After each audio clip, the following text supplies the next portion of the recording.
Let us begin with the MCQs of rotational motion. फिर से दोस्तों एमसीक्यू करने के पहले इसके थ्योरी पार्ट को बहुत अच्छे से आप तैयार करिएगा। चलिए स्टार्ट करते हैं। द सेंटर ऑफ मास, याद है सेंटर ऑफ मास? अगर दो पार्टिकल सेम मास के हैं तो सेंटर ऑफ मास उसके एग्जैक्टली मिड पॉइंट पर होगा। तो अगर दो पार्टिकल का मास सेम है तो centre of mass mid point पर होगा, और मासेस अलग होते तो centre of mass heavier body की तरफ होगा। ओके, अगला, in absence of external force of system, अगर एक्सटर्नल फोर्स की बात कर रहे हैं तो लीनियर मोमेंटम कंजर्व, और एंगुलर मोमेंटम को कंजर्व करने की बात कर रहे हैं तो टॉर्क जीरो। नहीं समझे? फिर सुनो ध्यान से। अगर मित्रों फोर्स जीरो तो linear momentum conserve, torque zero तो एंगुलर मोमेंटम कंजर्व। इन्होंने एक्सटर्नल फोर्स बोला तो मोमेंटम कंजर्व, टॉर्क जीरो कहते तो एंगुलर मोमेंटम कंजर्व होता। Is it clear?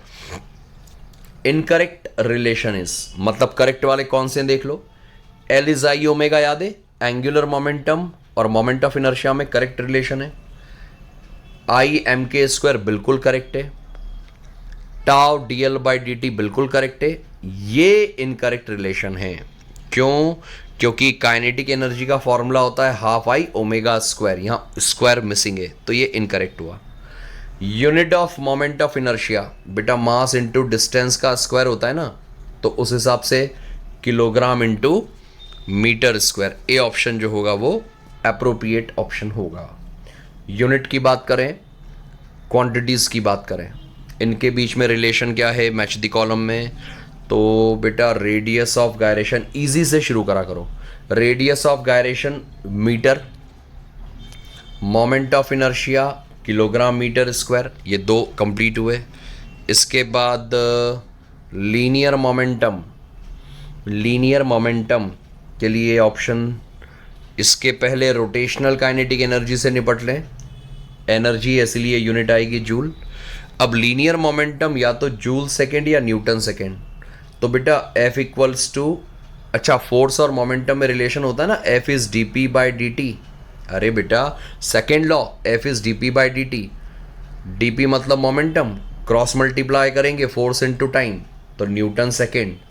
मतलब लीनियर मोमेंटम का करेक्ट जो रिलेशन होगा वो होगा न्यूटन सेकेंड, और एंगुलर मोमेंटम जो बचा वो होगा जूल सेकेंड।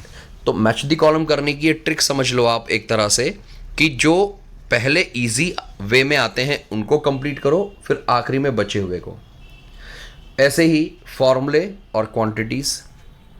चलो सबसे पहले हम बात करते हैं I omega angular momentum, L is I omega. फिर I into alpha angular acceleration, torque होता है आई अल्फा, याद करिए tau is I alpha, derivation कराए। Mass into velocity linear momentum M V. Mass into perpendicular distance का square moment of inertia आ गया, और half moment of inertia square rotational kinetic energy होता है ना, हाफ आई ओमेगा स्क्वायर, है ना बेटा? तो ये एमसीक्यू भी मतलब मैच द कॉलम भी इजी है। फॉर्मूलेज आपको याद होना बहुत अच्छे से ज़रूरी है दोस्तों एमसीक्यू के पहले। Fill in the blank, the centre of mass of circular ring is, circular ring का सेंटर ऑफ मास होगा उसके सेंटर पे, या ज्योमेट्रिक सेंटर दोनों चलेगा, कोई इश्यूज नहीं है। एंगुलर मोमेंटम याद रखो वेक्टर क्वांटिटी है, टॉर्क भी वेक्टर क्वांटिटी है, ये याद रखिए आप लोग। अगला, जब एक्सटर्नल टॉर्क जीरो तो एंगुलर मोमेंटम याद करो क्या होगा? कंजर्व, ये हमने कुछ देर पहले बात की थी। If axis of rotation changes, अगर कोई रोटेटिंग बॉडी है उसका एक्सिस ऑफ रोटेशन चेंज करा तो मोमेंट ऑफ इनर्शिया भी क्या होगा दोस्तों? चेंज होगा।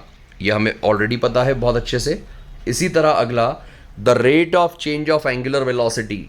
अरे rate of change of angular velocity मतलब D omega by D T, D omega by D T होता है ना बेटा एंगुलर एक्सीलरेशन।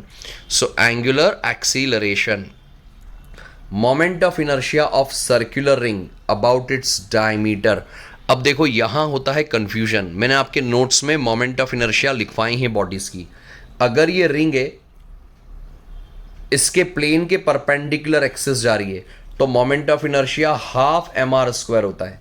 लेकिन अगर ये रिंग है, इसके डायमीटर के अलोंग एक्सिस है, रोटेशनल एक्सिस है, तो मोमेंट ऑफ इनर्शिया जस्ट इसका हाफ हो जाएगा।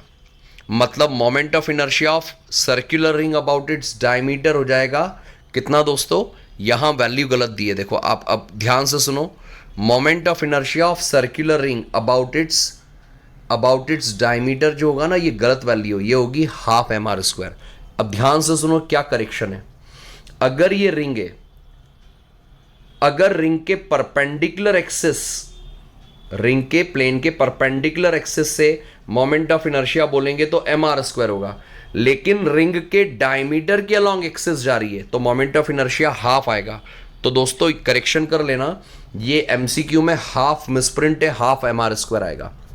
तो moment of inertia of circular ring about its diameter बोला, दैट्स वाई क्या आएगा, हाफ mr², यहां हाफ आएगा, याद रखना half mr²। Is it clear? अगला MCQ देखें, moment of inertia of hollow sphere about its diameter. Hollow के लिए 2/3 mr², सॉलिड के लिए 2/5 mr²। सॉलिड का 2/5, हॉलो का 2/3। Moment of inertia hollow body का ज़्यादा, याद रखना दो बॉडीज हैं जैसे हॉलो स्फीयर और solid sphere, same mass same radius, तो हॉलो बॉडी का मोमेंट ऑफ इनर्शिया ज़्यादा होगा। अगला, जब पोजीशन रोटेशनल एक्सिस की चेंज करेंगे तो बॉडी का मोमेंट ऑफ इनर्शिया भी चेंज होगा, इस बारे में हम ऑलरेडी बात कर चुके हैं। Moment of inertia of solid cylinder, बेटा सॉलिड सिलेंडर का याद रखना डिस्क की तरह रहेगा, इस एक्सिस के क्रॉस रहेगी वैल्यू हाफ mr²। तो दोस्तों ये सारे MCQs थे जो आपको बहुत बहुत अच्छे से प्रिपेयर करना है, बहुत अच्छे से लिखकर इनको याद करिएगा।